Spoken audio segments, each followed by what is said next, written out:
3DB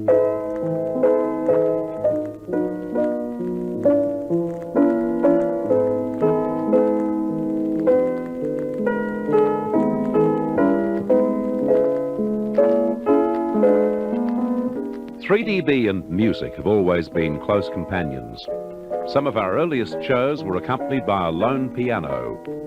But as the station grew, so also did its ambitions. Producer Alf Potter.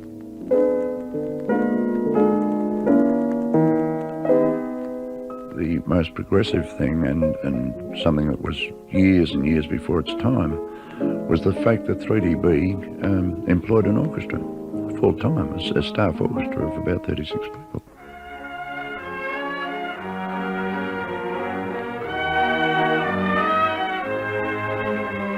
Burden Williams, music supervisor for the ABC in Melbourne, resigned that post to conduct the serious works of the 3DB orchestra.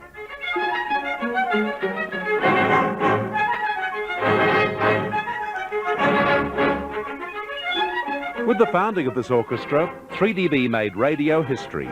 In February 1949, it became the only radio station in the world, with the exception of the giant NBC network in America, to engage a permanent symphony orchestra of full-time musicians. The lighter side of music was handled by conductor William O. Flynn, who became the more sedately named William Flynn.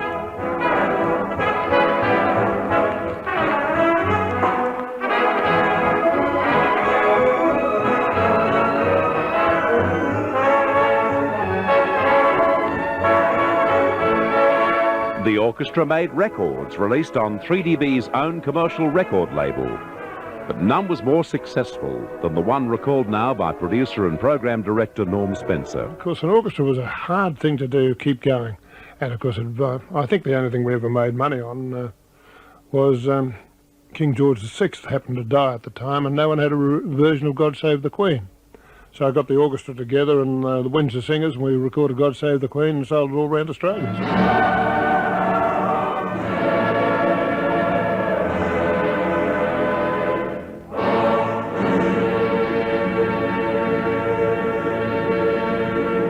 Unfortunately, all good things must come to an end, sometimes before their time. But in those days, we outproduced ourselves.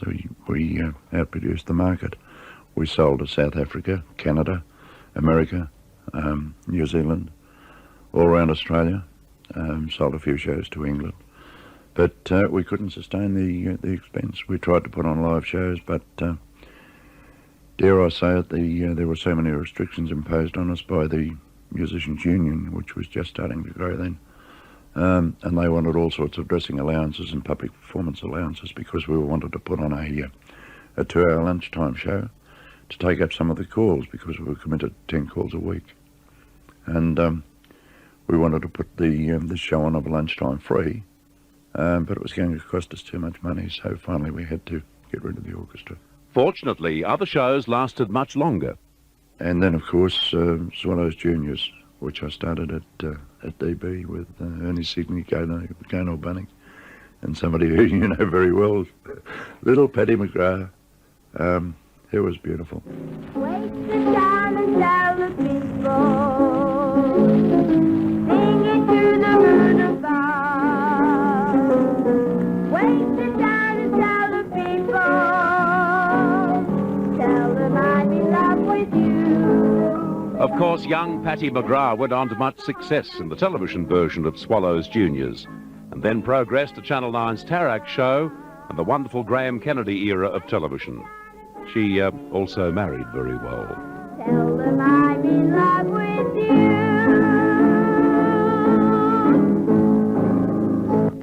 It's quite the done thing these days for big stars to perform at outside venues.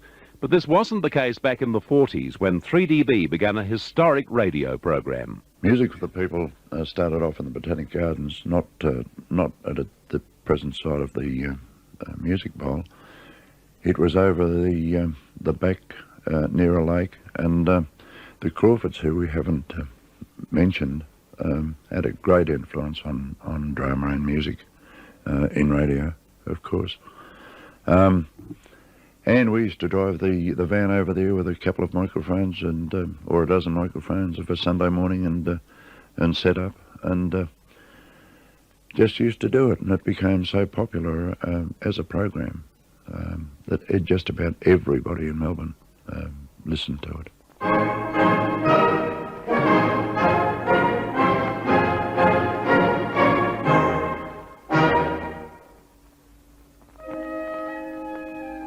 Surely the great success of 3DB in its early years was its wonderful understanding of variety. On a Sunday afternoon, thousands of people gathered in the gardens to see and hear this. Hector Crawford conducting the Melbourne Symphony Orchestra. Meanwhile, just a mile away, sitting in the 3DB studio, preparing to play the records for the duty announcer, was a young Footscray boy who was going to make some musical history of his own. How did Ernie Sigley get to 3DB? John Eden has the answer. Ernie Sigley, I got to the station actually because he was a choir boy the day that my wife and I were married at Christchurch in South Yarra. And the story can now be told because it's common knowledge I adore my wife and we've been married for 36 years. And we'd gone through the immediate preliminaries and we're going back to sign the pieces of paper and all that sort of stuff. And this little voice out of the choir said, "Sucker." And I didn't know who it was, and I wasn't going to inquire at the time. But some months later, a young bloke comes to DB, "Do you see looking for a job?" And I said, "What's your name?" He said, "Sigley." I said, "What's your experience?" He said, "Well, sir," he said, "Sir, fancy Sigley calling anybody sir." And he said, "I used to sing in the choir at South Yarra." I said, "Were you a little that said sucker?" And he said, "Yes." I said, "Well, you're bloody well wrong." I said, "But I like your cheek, you can have a job." And he started, and then, of course, he was operator for Danny, and I inherited him at breakfast time. What a gift from Danny. How often does an announcer have as his panel operator someone who makes a gold record when he's only 16 years old? Your love and mine, dear, it will shine, dear, just like the golden ring on your finger. Love isn't just for tonight, or two arms that hold me so tight. Love is a song that two must learn to sing. Love is a golden ring. Love.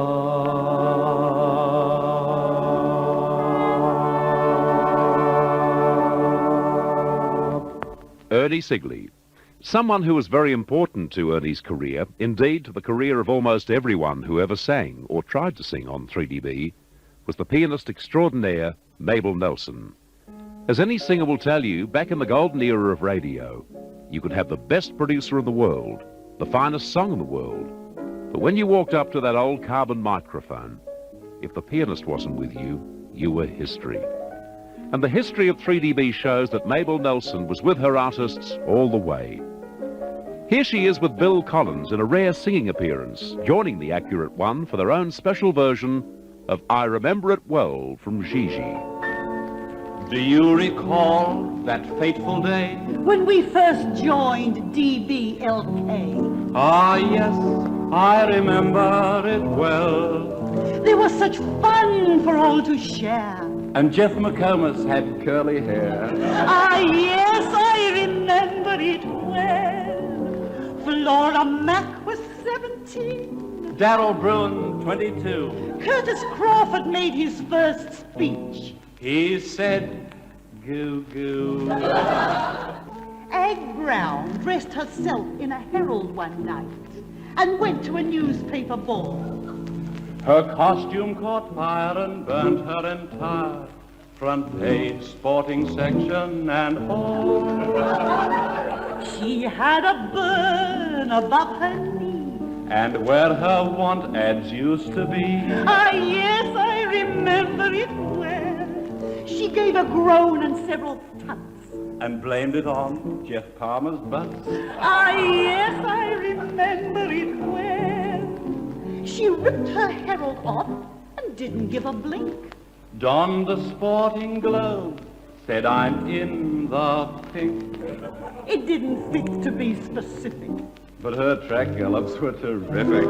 I hope You'll remember us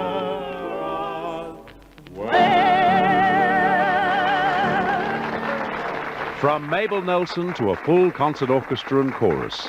That's how the music went round and came out here at DB. An early production was syndicated throughout Australia and broke new ground in overseas markets.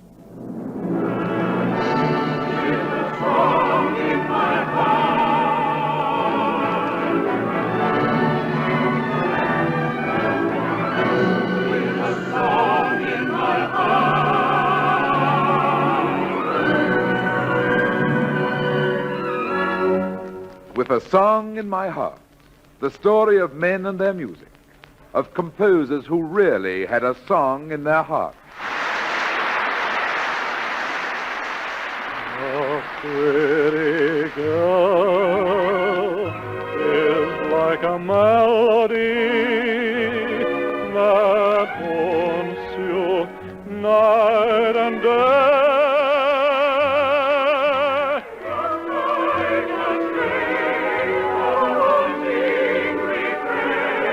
She'll start upon a marathon and run around your brain. You can't escape.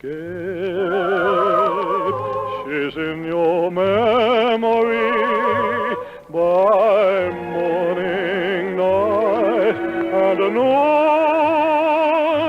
She will leave you and then come back again. A pretty girl is just like a pretty tune.